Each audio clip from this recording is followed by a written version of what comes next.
Hi, welcome to Hoof Watch. My name is Chad Chance. We're here at Crown Point Farms working on a hunter horse. In a previous video, I shod this hunter horse with aluminum up front and 3/8 by 7/8 behind.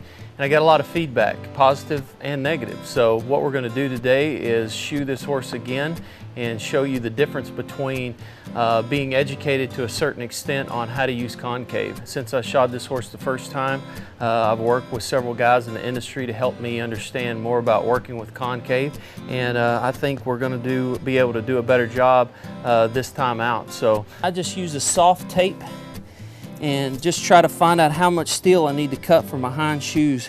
And I got 14 inches of stock. So I got 14 inches from heel to heel. And what I'll do is I'm using 7/8, so I'm gonna subtract 1 3/4 inches.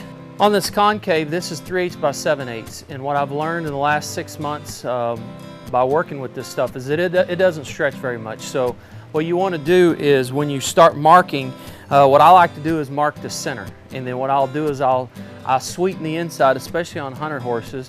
And so I'll kick it over a 1/16, and depends on the horse's foot, sometimes an 1/8.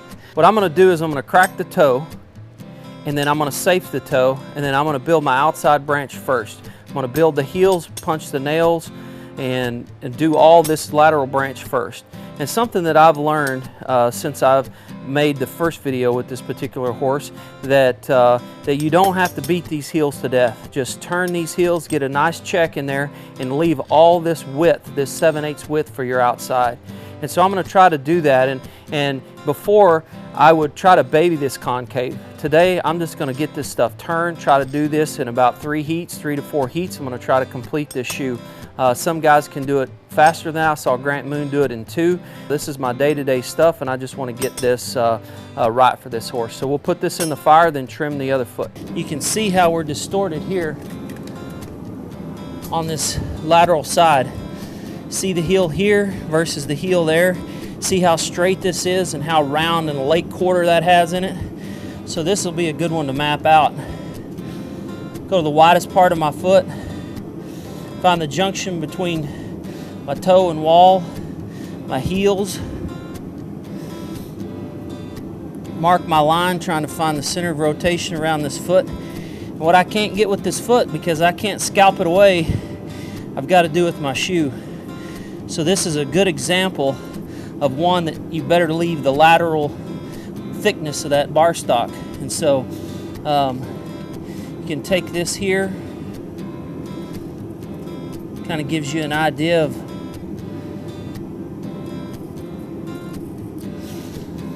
of your quadrants. This quadrant looks good, this one's good, and this one just dives off. So what I want to do is make sure I have good support here on this outside. I'll have to sweeten this inside up. I've got a short toe radius again, and about right in here should be my center of rotation. So my heel nails should dissect these lines right here once I get finished. I got to be careful here because there's not much to nail to, so shoe placement and nail placement in my shoe is critical. Okay, what I'm going to do here is I'll put my tongs on the lateral side.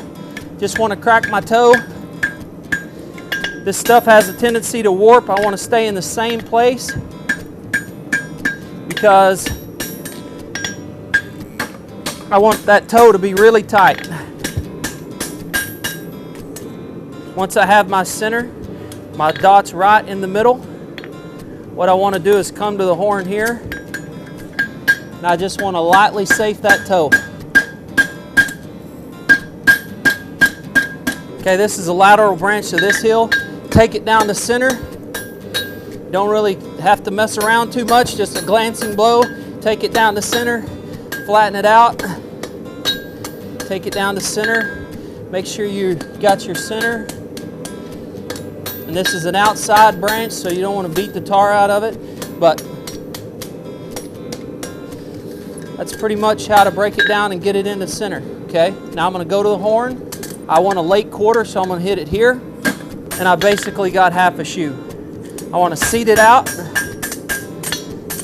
mark my first nail holes where I've got them marked here, make my third nail hole, then make my second. I'm going to have a distance between my first and second so I can put a clip in there. Any kind of boxing, let this cool off a little. Go right to my pritchel. Heel nail, straight up and down. This nail a little more pitched. Okay, and then the toenail you want pitched. And if your steel's cold enough, that's why I messed around a little.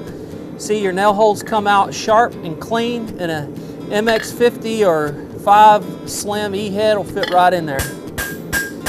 Basically half of my shoe's done. I'll take a rasp and clean that up on the lateral side, but we still have all of our thickness, and we're ready to build this next branch. Same thing, want to get to center. Glancing blows straight down to center, so I want to flip it over. That's something I had to learn the hard way, is not to beat these to death.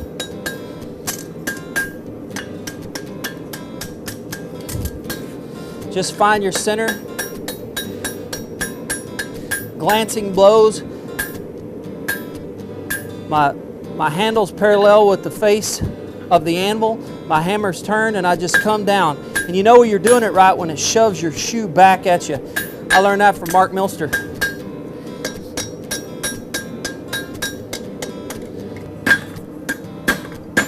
I'm gonna turn it.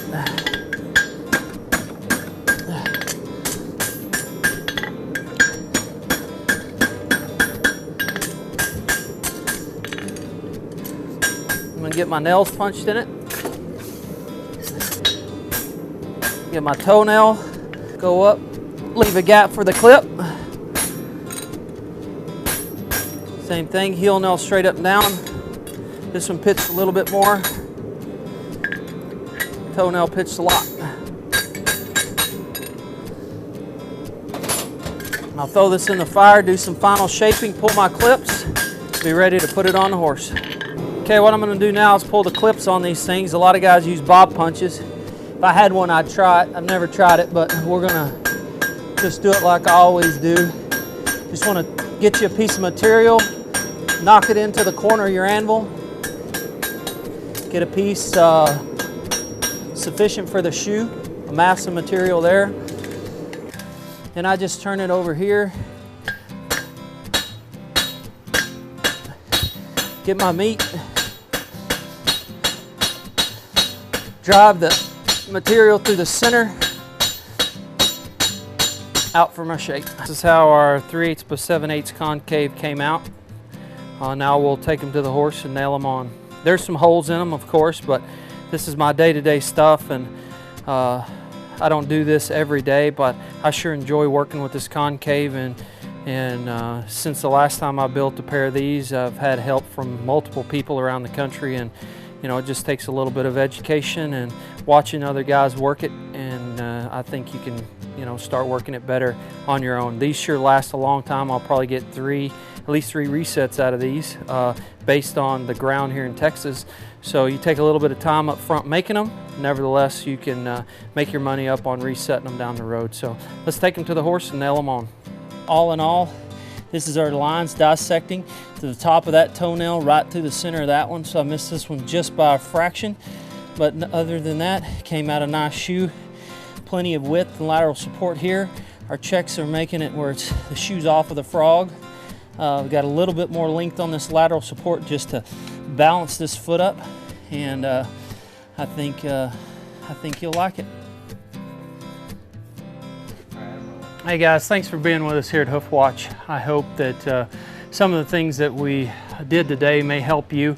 I know it's a learning curve that I'm on, specifically in the last 6 to 8 months of people all over the country helping me learn how to work concave and keep these horses going. And I think that's the whole goal of Hoof Watch, and anybody that participates is to educate people, and because we can all learn stuff. So thanks again for being with us at Hoof Watch, and we'll see you down the road.